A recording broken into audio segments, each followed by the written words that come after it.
Imagine writing the code for an iPhone in 1843.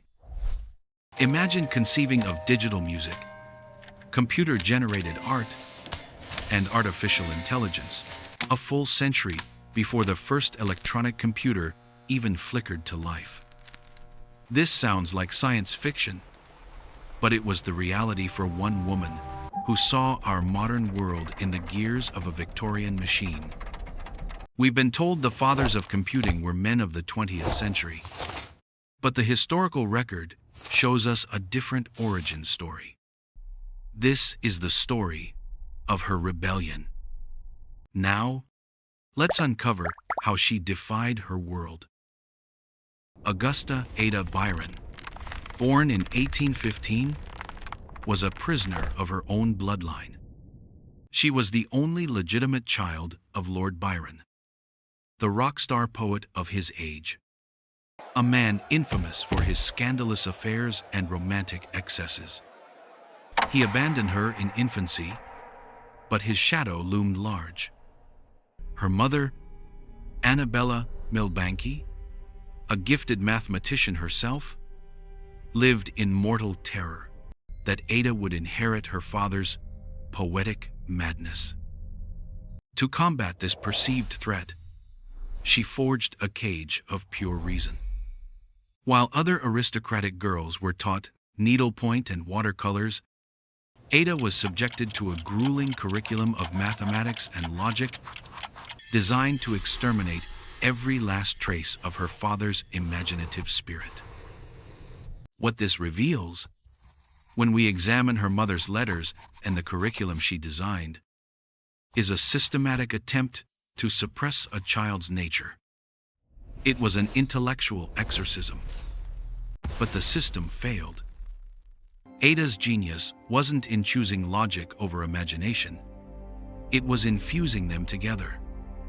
She privately called her method poetical science, an ability to see the abstract beauty and the hidden connections within the rigid world of numbers.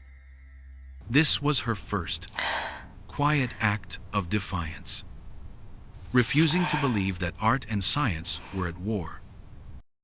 Her world cracked open in 1833. At 17, Ada was introduced to the brilliant, irascible inventor Charles Babbage. In a crowded London salon, Babbage was demonstrating a fragment of his difference engine, a colossal brass contraption of whirring gears designed to calculate mathematical tables. While others saw a clever calculator, a marvel of engineering, Ada saw a revolution. Babbage spoke of a far more ambitious project, a theoretical machine called the Analytical Engine, a programmable device that could execute any command given to it. For society, it was an eccentric fantasy. For Ada Lovelace, it was a destiny. She had found a canvas vast enough for her vision.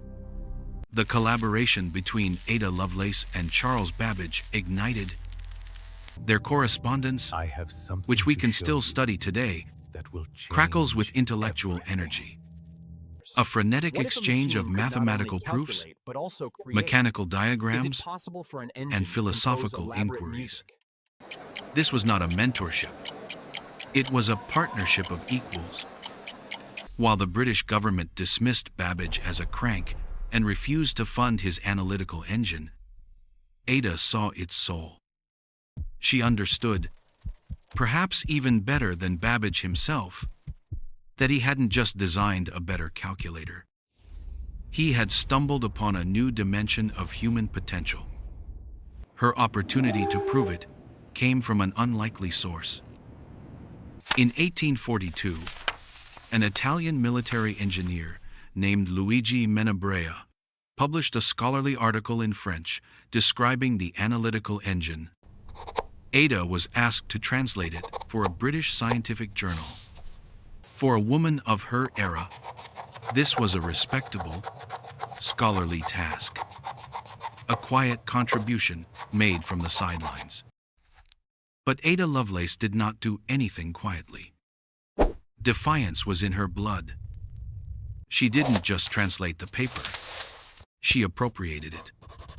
At Babbage's encouragement, she decided to add her own appendix, a series of annotations she simply called the notes. This is where the historical record presents us with an act of pure, verifiable badassery. Her translation exploded, becoming 3 times the length of the original article. The notes, labeled A through G, were not a mere explanation of Babbage's machine. They were a visionary manifesto for the future of technology. In them, she systematically deconstructed the very concept of a machine. She was the first person to articulate that the analytical engine's power was not in its ability to handle numbers, but its ability to manipulate symbols. This is the foundational concept of all modern computing.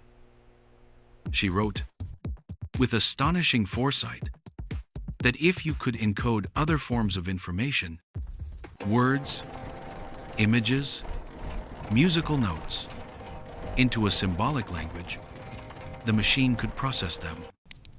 She explicitly prophesied that a device like the Analytical Engine could one day be used to compose elaborate and scientific pieces of music. Think about that. In an age of steam and gaslight, she was describing the fundamental principle behind everything, from digital music production to graphic design. Babbage had invented a computer. Ada Lovelace was the one who saw that it could change the world. The climax of her work, the ultimate proof of her genius, is found in the final section. Note G. Skeptics have tried to diminish her role, painting her as a mere publicist for Babbage. Note G obliterates that myth. In it, Ada writes out, in meticulous, step-by-step detail, a complete plan for the Analytical Engine to calculate a complex sequence known as the Bernoulli numbers. What she created was a chart of operations, a sequence of instructions, a method for the machine to execute a task it had never been designed for. It is, by any modern definition, the world's first computer program. This was not a theoretical musing. It was a tangible, executable algorithm written for a machine that did not yet exist. The sheer intellectual audacity is staggering. She was writing software for hardware that was still just a blueprint, proving the universal capability of the machine before a single gear had been forged. She had published a work of staggering genius.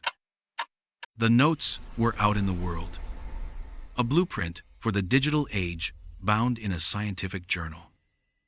And the world responded with a deafening silence.